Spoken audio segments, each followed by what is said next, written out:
හයි ළමයි කොහොමද ඔයාලට? ඔයාලා හැමෝම සුදුසුම් පරිසරයේ ඉන්නා නේද? ඉතින් බැන බැන කමෙන්ට් නම් දාන්න එපා. මේ දවස්වල සුනිප නිසා කඩන්න අවුල්.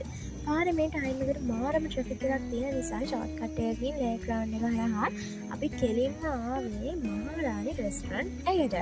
මහාරාණි රෙස්ටොරන්ට් එක තියෙන්නේ කුරුණෑගල නගරේ ඉඳන් කිලෝමීටර් 4ක් විතර දුරින් දඹුලු පාරට වෙන්න.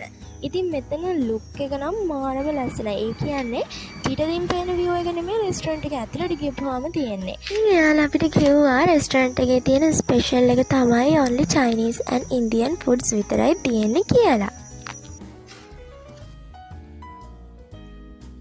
අපි බිරියානි එකක් තමයි ඕඩර් කරේ. බිරියානි එකත් එක්ක අපිට සුදු පාට මයෝනීස් චීස් වගේ දේවල් දාලා හදපු ඉන්දියන් ස්පෙෂල් සෝස් එකක් දුන්නා. තව එක්ස්ට්‍රා ඉන්දියන් හොදි එකක් දුන්නා.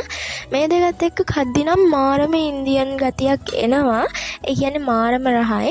තව දෙයක් අනිවාර්යයෙන්ම කියන්න ඕනේ මෙයාලා මේක පිළිගන්නපු විදිහට නම් මාරම ඉන්දියන් ලුක් එකක් තමයි තියෙන්නේ. මාරම පර්ෆෙක්ට්. ප්‍රයිස් එකට හරියන්න පෝෂන් එක දෙනවා කියලා මට එතන තේරුණා.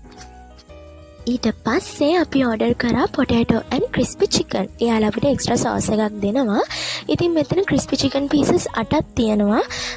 ස්පෙෂල් මේක කියන්න ඕනේ ගායිස්. සමහර තැන්වල මම දැකලා තියෙනවා පොටේටෝ ඇන්ඩ් ක්‍රිස්පි චිකන් දෙද්දි නිකන් පෙඟිලා ගියපු ගතියක් පරණ ගතියක් තියෙනවා.